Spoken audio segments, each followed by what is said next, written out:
Medina হিজরত করার পরে এটি প্রথম আল্লাহ তাআলা এই আয়াতটি নাজিল করেছেন। এখানে আল্লাহ তাআলা প্রথমে আক্রমণ করতে নিষেধ করেছেন।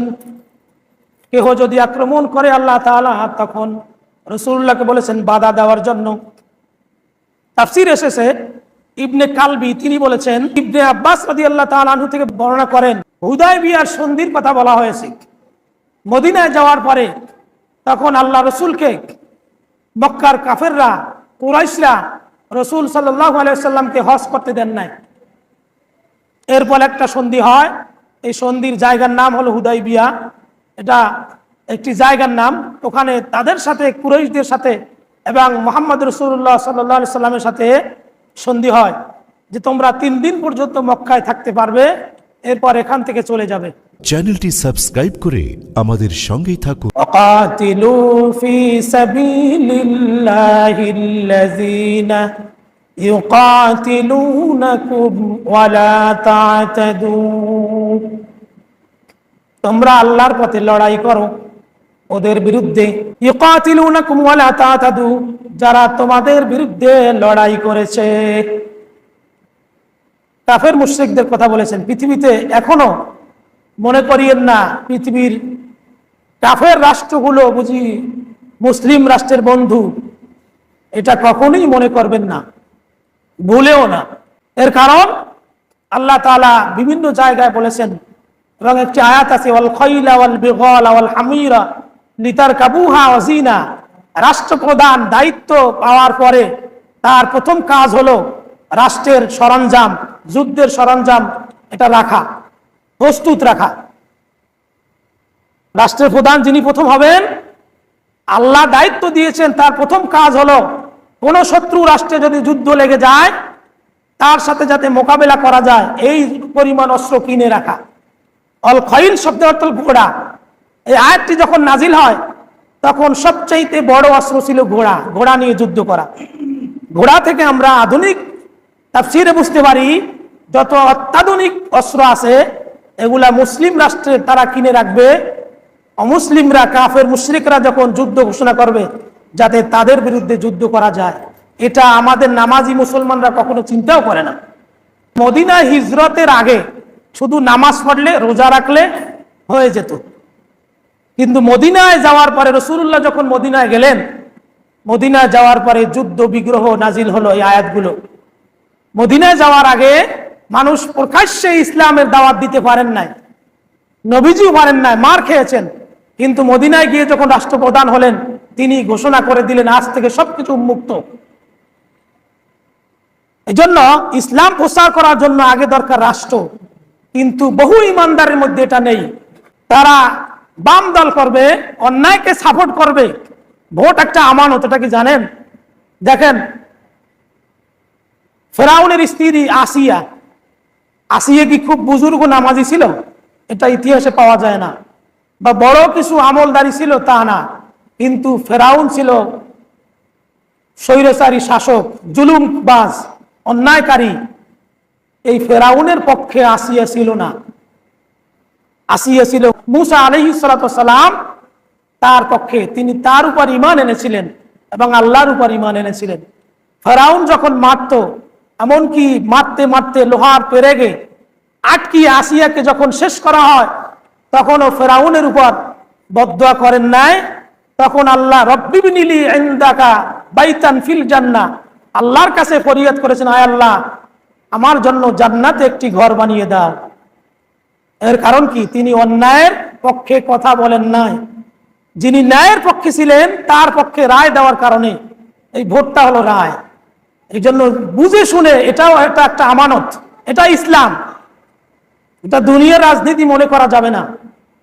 এটা ইসলাম। জান্নাতের যাওয়ার জন্য এটাও দরকার, আবার জাহান্নামে যাওয়ার জন্য এটাও যথেষ্ট। এই জন্য কেউ যদি অন্যায় করে, সীমালঙ্ঘন করে, তাদের বিরুদ্ধে রাষ্ট্র যুদ্ধ করার করবে। ইন্নাল্লাহা লা ইউহিব্বুল মু'তাদিন, আল্লাহ তাআলা সীমালঙ্ঘনকারীগণকে পছন্দ করেন না। আকতুলুহুম হাইসু সাকিফতুমুহুম ওয়া আখরিজুহুম মিন হাইসু আখরাজুকুম ওয়াল ফিতনাতু আশাদ্দু মিনাল কতল, তাদেরকে হত্যা করো, যেখানেই তোমরা তাদেরকে দেখতে পাও তোমরা তাদেরকে সেখান থেকে বের করে দাও। অর্থাৎ কাফের মুশরিকদের কথা বলা হয়েছে, তারা যখন মুসলমানদের প্রতি ঝাঁপিয়ে পড়বে, যুদ্ধ করবে, তাদের উপর জুলুম করবে, মারবে, তখন অন্য মুসলিম রাষ্ট্রকে অথবা নেতাদেরকে বলেছেন তোমরা তাদেরকে যেখানে দেখবে সেখানেই তাদেরকে হত্যা করবে, যুদ্ধের প্রস্তুতির সময়, এমনি না। আবার বুঝতে ভুল বুঝিয়েন না, এমনি কাফের দেখলেই হত্যা করা যাবে না।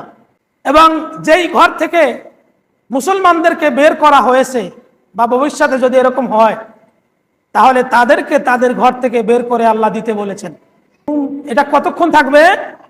যতক্ষণ পর্যন্ত ফিতনা দূর না হয়। ফিতনা শব্দের অর্থ হলো অশান্তি। যতক্ষণ পর্যন্ত শান্তি ফিরে না আসে। এরপর আল্লাহ তাআলা বলেছেন শাস্তি দান হলো হত্যার চাইতেও কঠিন। যিনি অন্যায় করেন তাকে যদি না মেরে শাস্তি দেওয়া হয়, কিন্তু মারার চাইতে শাস্তিটা আরো বড় কঠিনটা আল্লাহ বুঝাচ্ছেন কাফের মুশরিকদের ক্ষেত্রে। ওয়ালা তুকাতিলুহুম ইনদাল মাসজিদিল হারামি হাত্তা ইউকাতিলুকুম ফীহি, তোমরা হত্যা করবে না ইনদাল মাসজিদিল হারাম, মসজিদে হারামের নিকট, হাত্তা ইউকাতিলুকুম ফীহি, যতক্ষণ পর্যন্ত তারা যুদ্ধে লিপ্ত না হয়। এজন্য মসজিদে হারামের একটি বেষ্টনী আছে, এই পর্যন্ত গেলে মানুষ নিরাপদে থাকে, এখানে হত্যা বিগ্রহ কিছুই হয় না এবং হবেও না। যদি হয় তখন আল্লাহ তাআলা প্রতিহত করতে বলেছেন, ফাইন কাতালুকুম ফাকতুলুহুম, মুশরিকরা যদি তোমাদের সাথে যুদ্ধে লিপ্ত হয় তাহলে তোমরাও তাদের সাথে প্রতিহত করো। কাযালিকা জাযাউল কাফিরিন, আর এটাই কাফেরদের প্রতিদান। ফাইন ইনতাহাউ ফাইন্নাল্লাহা গফুরুর রহিম, ফাইন ইনতাহাউ, তারা যদি ফিরে আসে, বিরত থাকে, তাহলে তোমরাও বিরত নাও। অর্থাৎ তারা যদি যুদ্ধ বন্ধ করে দেয় তখন তোমরা আর প্রতিশোধ নিবে না। কিন্তু যারা ধরা পড়বে তাদের উপর 5টা আইন আছে, সেটা কার্যকর করবে। ফাইন্নাল্লাহা গফুরুর রহিম, নিশ্চয় আল্লাহ তাআলা ক্ষমাশীল এবং অসীম দয়ালু। যুদ্ধের সম্পর্কে যত আয়াত নাজিল হয়েছে মদিনায় যাওয়ার পরে, এজন্য যুদ্ধের আইন তখন বলবৎ থাকবে যখন রাষ্ট্র ইসলাম থাকবে, রাষ্ট্রে ইসলাম কায়েম হয়ে যাবে, তারপরে যুদ্ধ কাফেরদের সাথে। তারপর কাফেররা যদি আগে যুদ্ধ করে, এর আগে না, ইচ্ছা করে কাফেরকে মারা যাবে না। মদিনা হিজরত করার পরে আল্লাহ তাআলা এই আয়াতটি নাজিল করেছেন।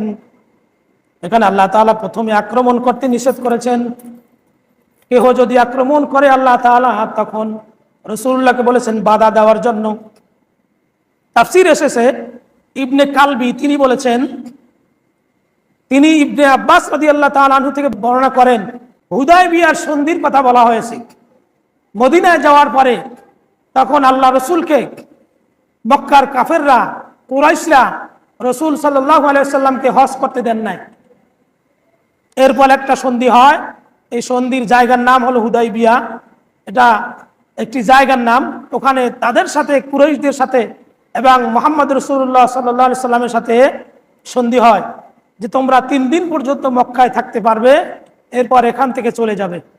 আল্লাহ রসুল 1400 সাহাবী নিয়ে 6ষ্ঠ হিজরিতে মক্কা অভিমুখে রওনা হলেন। 200 সাহাবীকে হুদায়বিয়ার এক প্রান্তে একটি জায়গায় সেখানে তাদেরকে রেখে গেলেন। তাদেরকে শস্ত্র দিয়ে 200 জন বাহিনীকে, 200 জন সাহাবীদেরকে ওখানে রেখে গেলেন। কেননা কাফেরদেরকে বিশ্বাস করা যায় না, যদিও অনুমতি দিয়েছে হজ করার জন্য, সেখানে যাওয়ার পরে যদি তারা হত্যা করে তাহলে তোমরা তাদেরকে প্রতিহত করবে। এই জন্য 200 জন সাহাবীকে যুদ্ধের সরঞ্জাম দিয়ে তাদেরকে পাহারা দিতে বলেছেন। এভাবে দেখা গেল ওই 3 দিন পর্যন্ত কুরাইশরা রাসূলুল্লাহর সাথে কোনো অন্যায় করে নাই। শেষ পর্যন্ত তারা ঠিকমতো উমরা পালন করে ফিরে আসতে পেরেছে। এই সম্পর্কে আয়াতটি নাজিল হয়েছে।